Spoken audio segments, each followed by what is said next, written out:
Welcome to That's Anita Live, the talk show dedicated to providing emotional healing through sharing to help you create a happier life. My guest today, Chanel Horne, is currently in the process of being certified for a Healing Touch certified practitioner and instructor, as well as a birth doula. We'll get into what all that is later on. She's a blogger, a mental health advocate. She's also the author of a self-published book of poetry. However, today, we are here to break down the story she so bravely shared, in a book titled Shattered Mirrors. Welcome, Chanel Horne, to the show. Thank you. Girl, honey, I couldn't put this hot little book out. My teensy little hands. I said, ooh, I'm glad you enjoyed it. What? Okay. We have 4 parts, okay? So everybody knows how we're breaking the interview down. We have 4 parts. Pink cotton candy clouds, dangerous winds, Hurricane Chanel, and the aftermath. Yes. And the aftermath. That is what I'm in now. I feel like it's not over yet. You know, it's like a work in progress. Because life is not over yet. Exactly. And it is a process of highs and lows. Not determined by us, the when or the where, the hour or the day. Exactly. And just because you think you know how it's going to go, doesn't mean that's how it's going to go. So, we were the party girl. Our house was the house on the block that always had home cooked food rolling. Yes. Good music and good friends coming and going. All the time. Yep. Girl, we're going to Chanel house this weekend. Come on. Yep. And I would make people spend the night if they had too much to drink and feed them in the morning. Okay, so hold on. You fed them a home-cooked meal at night. And then if they irresponsibly drank too much and had to stay, you cooked breakfast in the morning. I did. Straight party, having fun. I love cooking. So tell me the first section. Let's talk about the pink cotton candy. Cotton candy. Well, that term actually came from one of my best friends, Mahogany. She said that whenever she saw me with my ex-wife, that's what she saw. She let you use her real name? Well, everybody's real name is in there. Thank you for telling me that. I did not name my wife. Okay. I just called her or my wife. But yeah. No, I got a name here. Did I put it in there? No, that's not her. Okay. That's not her. All right. Let me know before we start breaking down these names, darling. Wasn't nobody tapping me on the shoulder on the street. Nita, you were talking about me on that tiny little show of yours. Yeah, that was one of my other best friends. Okay. She was actually the one who introduced us. It was her birthday party where we met. So Mahogany, every time she was around us, because she is also a healer, she does energy work as well. So whenever she was around us, she's like, I just love being around you guys. I feel like I'm on a pink cotton candy cloud. And so that's basically how our entire relationship was. Did she feel that type of energy coming from you before you met your now ex-wife? Well, you know, it's funny. I'm one of those people that hears all the time, oh, I love being around you. You have such good energy. So I had heard things like that before. I had never heard that in conjunction with someone I was in a relationship with.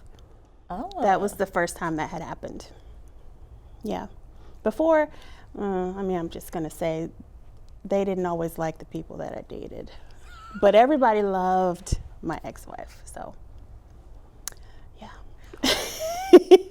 So what I'm picturing, what we have here is pink cotton candy clouds. You're happy. Yes. Your energy is clean, glowing, and good, sharing, glowing, overflowing. Everybody loves to be around us. Yes. Where did you meet your ex-wife? I met her at a club.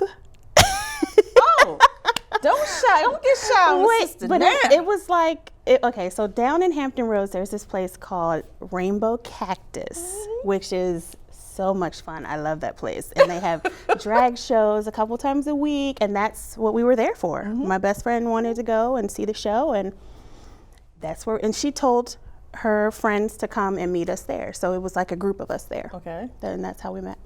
I just remembered she smelled really good the first time I met her. Did you ever figure out what that smell was? Well, she liked to lay on the cologne pretty heavy. I did come to know that later on, yes. But you don't know which one it was, though. I don't remember. Good. I don't remember. That's probably a good thing that I don't remember, right? right? It's a really good thing. It's a really good. Yeah. Well, okay, so we go to the club with our friends. We hanging out. It was a good time. We had a lot of fun. We had some drinks. We were watching the show. We enjoyed ourselves big time. And then a couple months later, we saw each other again. Okay. Had a party at my house, of course, because that's what I did. And she was one of those people who spent the night. Okay. Next day, she was still there. She was the only one there. And I was like, hey, this is the first time we had ever actually been alone. Okay. And I was like, hey, how you doing? You're still here. Because I just assumed everyone else was gone. And we ended up spending the whole day together. We went to breakfast. We went to the mall just like to, goof off, walk around. We went to the movies. Like we just hung out all day long. Did you ever feel at any point, looking back on that decision that she made, that there was some intention there? Oh, that's a good question. I don't know. I never thought about that. Because you said you mentioned I don't know. you mentioned in this lovely book of yours that you knew or you felt like you were coming off as the one who was being intentional is the word that I'll use. But to me, reading through it, it wasn't you that was plotting. It wasn't you that was sounding like. You're not the first person to say that to me, but at the time, it seemed like we just kind of fell into each other because At the kickback. At the kickback, exactly. We hung out. We were at the kickback. We were playing beer pong. We were playing games. A kickback, because if it wasn't explained in the book, I would not know what it was. That's why I explained it, because I wanted to make sure. A kickback is like a casual party. Okay. But you don't want to call it a party because it's really just people coming to hang out. You maybe make some drinks, play some games. It's not like an official. It's just kind of like, come hang out at my house. And if it turns into, drinking and music, then that's fun. Okay, it's not like a planned thing. So we've met. Yes. We have spent the whole day together. We are now an item. An item. That couple. happened quickly. Yes. We're now a couple. Okay. And you are under the impression that you were going to the hibachi grill just for a regular girls' night out. And what happens? That's what I was told. I was told that, Mahogany, again, she lives up here. So she lives in Maryland. So she came down to Virginia. And she's like, oh, I just miss you. I just want to see my favorite couple. I just want to hang out with you guys for the weekend. I'm like, okay, great. So she comes down, and my sister wants to go out, and my other best friend, Cookie, wants to go out. And I'm like, oh, this is great. And I'm thinking my wife, or at the time, my girlfriend, was going to come with us. And she's like, oh, no, you guys have fun. This is, I'll go hang out with my friends, you hang out with your friends. And that was weird because we pretty much did everything together.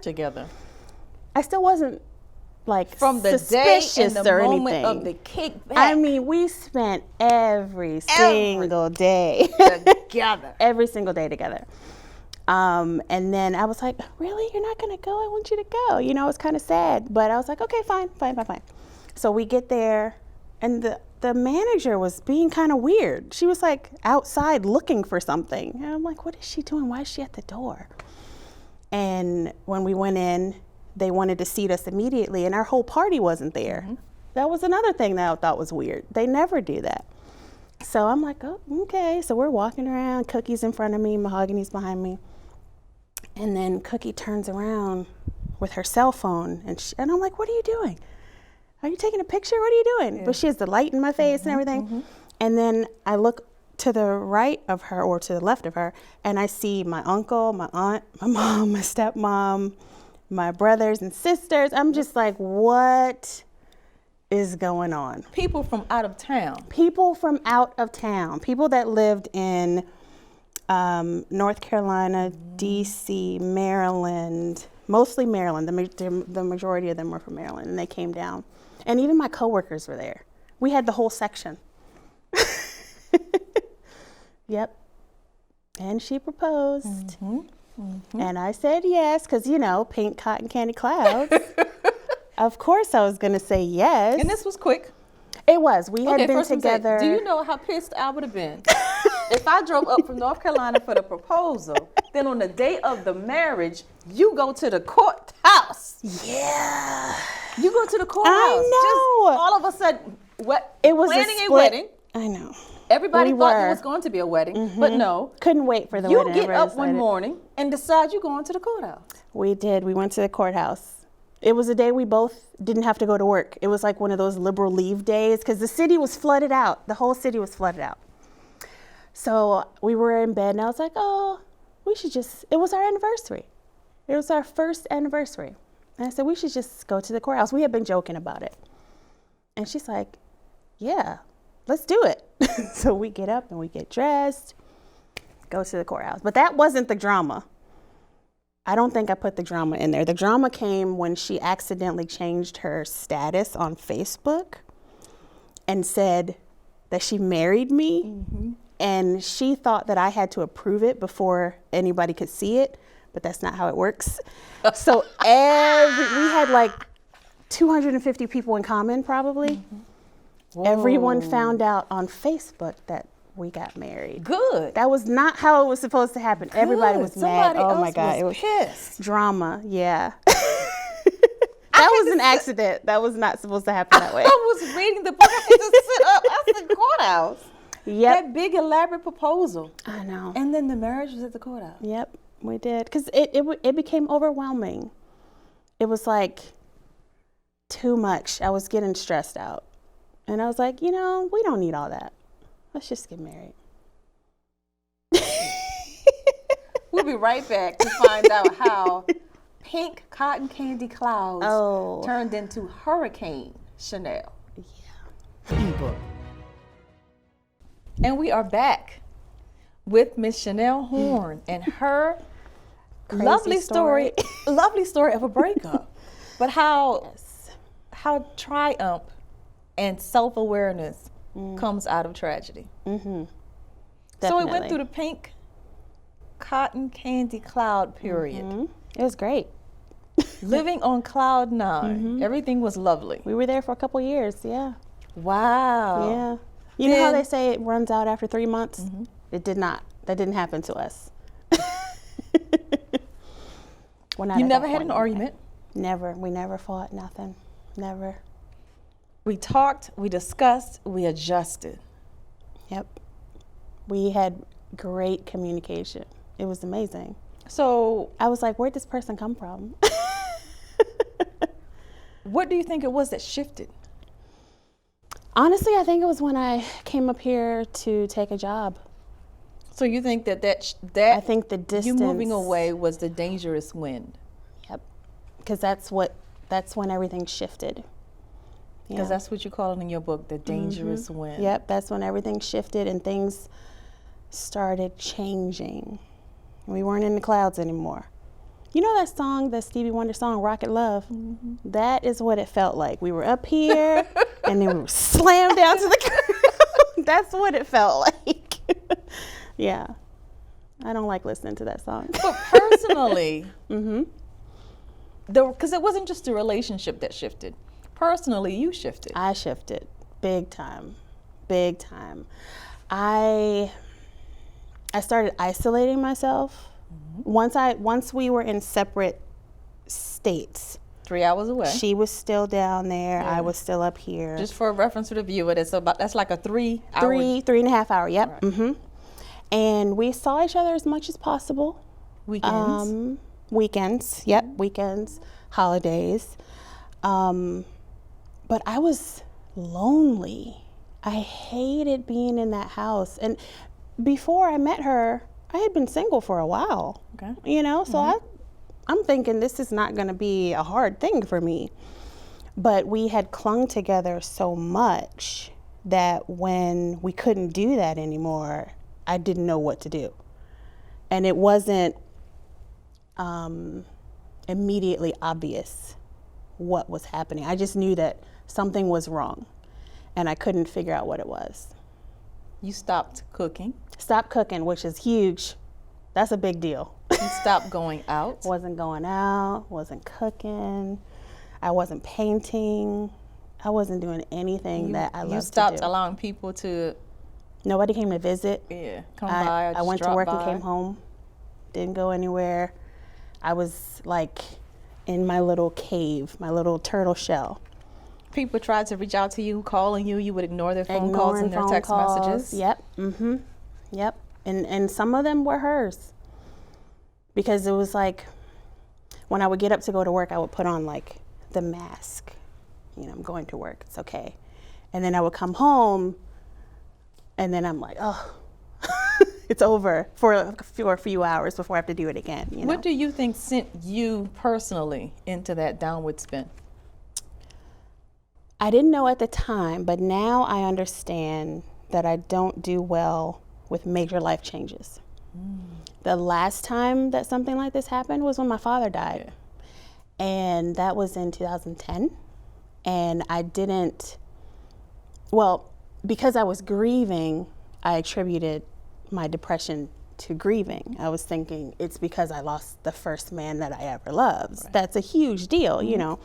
And I'm the oldest, and so I felt like I had to like be there for my brothers and sisters. And I remember when my dad died, I was consoling the nurse because it was one of her first patients that died. I hadn't even cried yet. He died in my arms, and I was consoling the nurse, so it didn't hit me right away, you know. And then all that time in between, I was fine.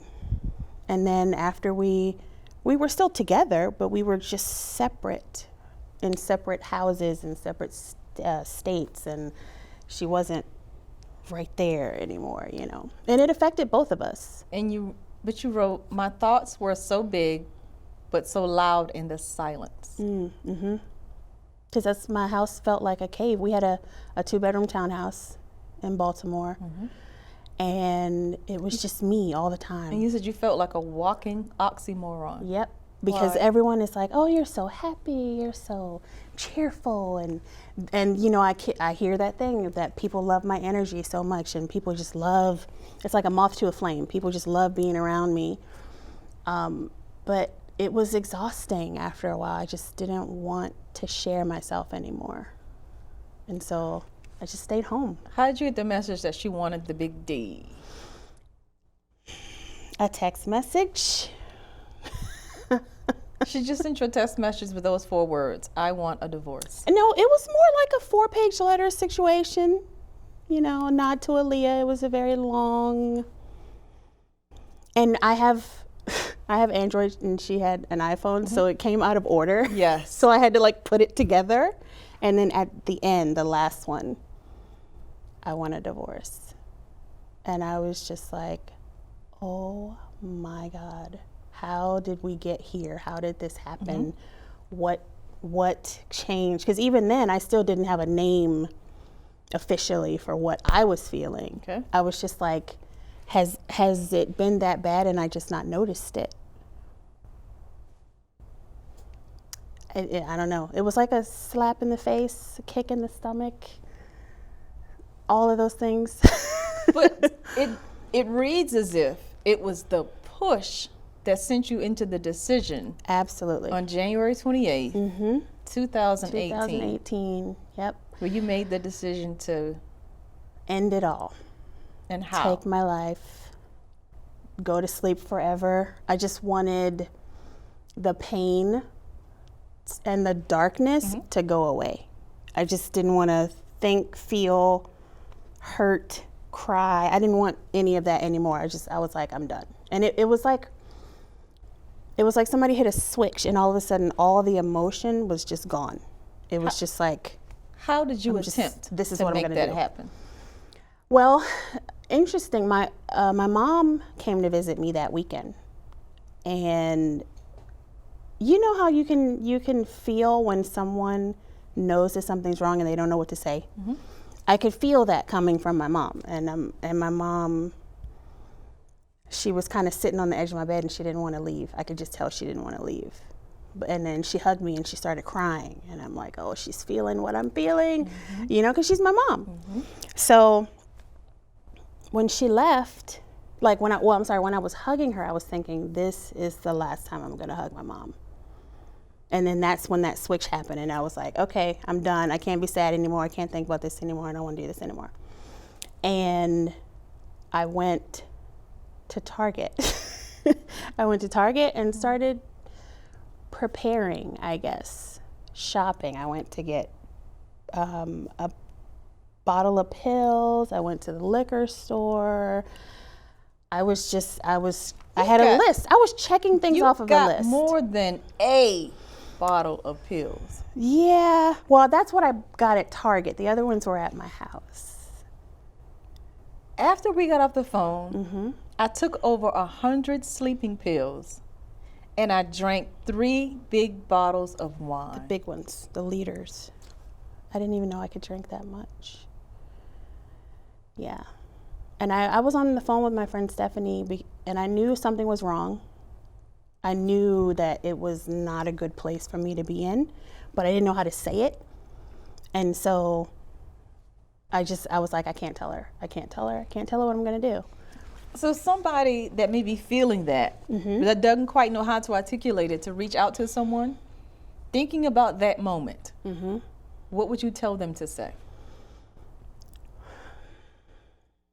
That's a good question. Probably the best thing is I don't feel like myself, because I didn't.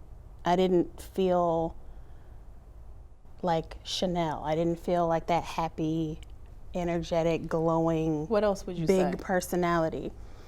I would want them to do what I didn't do and ask for help. And that's the one thing that I found after I went to therapy, is that I had all of the self-coping mechanisms that they give to their patients, except for asking for help. That was the only one I didn't know how to do. I was meditating, I was being creative, and I was sleeping, and I was taking medication. I was doing everything they asked me to do. But maybe it's because I'm the oldest and I've always been taking care of everybody else. I just didn't know how to say I need help too. After taking 100 pills Mm-hmm. and drinking 3 big liter bottles of wine, Mm-hmm. you begin to write notes to people. Yes. Like, that didn't knock you out immediately. It did not. I was not, I remember feeling like groggy, super sleepy, but I was like, nope, I have to do this. I remember thinking that. And that was one of the things that I bought when I went to Target. I bought cards, like thank you cards, because I wanted to like write to everyone in my family for when they found me. And so I did that. I remember doing that, and I filled up a legal pad with my suicide note.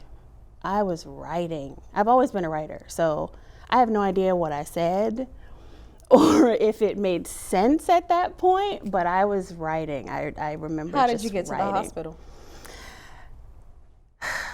It was a miracle. I honestly do not know why I woke up, but I did. I just woke up. And I like to tell myself that it was my dad telling me to get Girl, up. if you don't get yourself up off that floor. Exactly. I think that is exactly what happened. Because that is something my father would do. Get up, you know? So I just woke up. And I remember thinking, what the heck did I just do? It was like all of a sudden, what is wrong with you? I didn't feel that before. But when I woke up, and I was on my bed, I just woke up and I was like, oh my God, I need help. And I remember going to the top of the stairs I have no idea how I got to the bottom of the stairs. I do not remember that. I do. I remember being at the top saying, how am I going to get down these stairs? And then all of a sudden I was just downstairs. I don't remember it. And I called 911. I used to be an EMT, so I was like, I got to get my purse.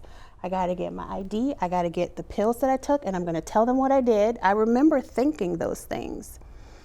And like when I got into the ambulance, because I closed and locked my door, I walked and got into the ambulance myself. I remember when I was telling the paramedic what I did, she was like, you took all of these? I said, I took every single one. And she's like, this was a brand new bottle? And I said, yeah, it was a brand new bottle. I just bought it this morning. But what I didn't know is that it had been almost 48 hours. So I took those pills on Sunday, and it was Tuesday morning when I woke up. And then from Tuesday morning, you were in the hospital for 2 weeks. 2 weeks. Yep. It was an interesting 2 weeks. How so? I'd never been I'd never been in therapy. I did go to therapy a little bit after my dad died, but it was just like a couple of sessions. But I had never been an inpatient. And perspective, like just hearing so many other stories, because they make you go to group therapy and they make you interact with other people even when you don't want to. They kind of give you like a day or two to kind of mope and say no, you don't want to participate, but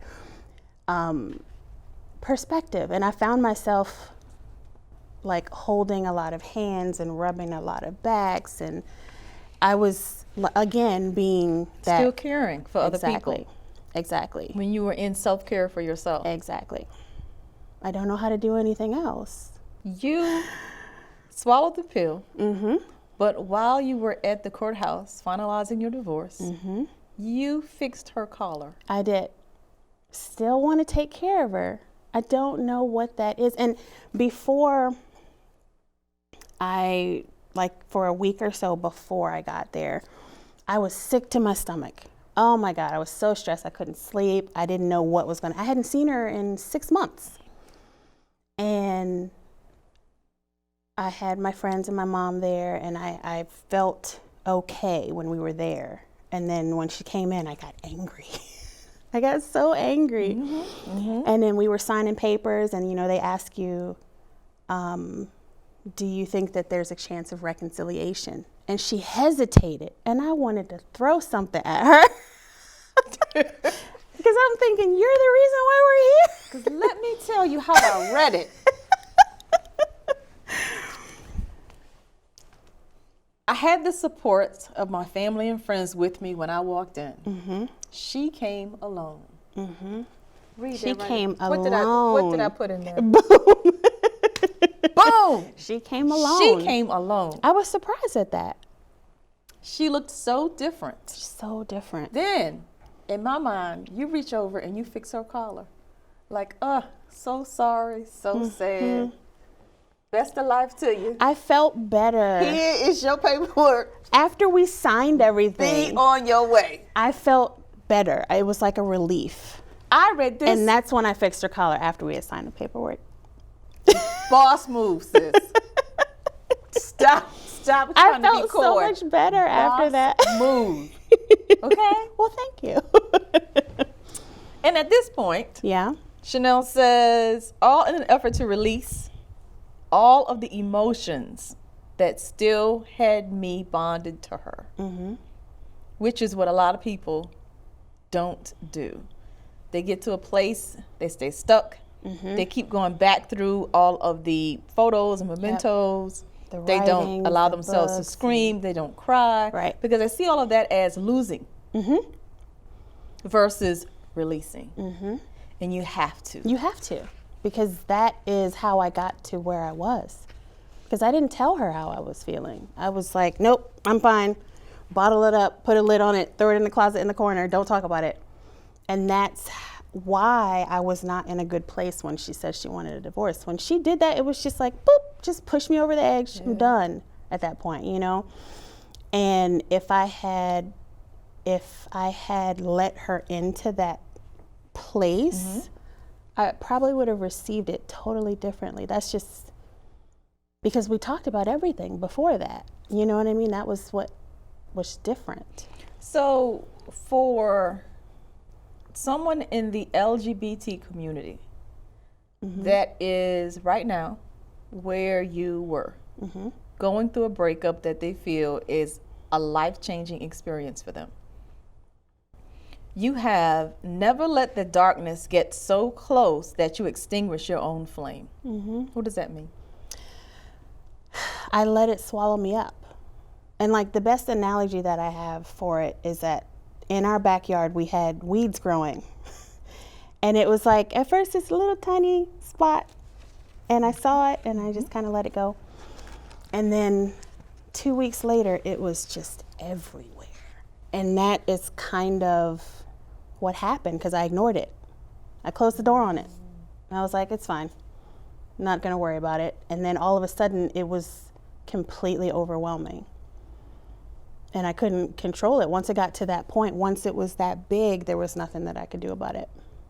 Or at least I felt that way at the time. Cloud 9 to the dangerous winds, which I picked up as the depression that you went through. Yep, absolutely. Hurricane Chanel, and where initially I pictured the Tasmanian devil, but after reading, you were, I guess, writing more so about the mess that your life had turned into, your divorce and your suicide attempt.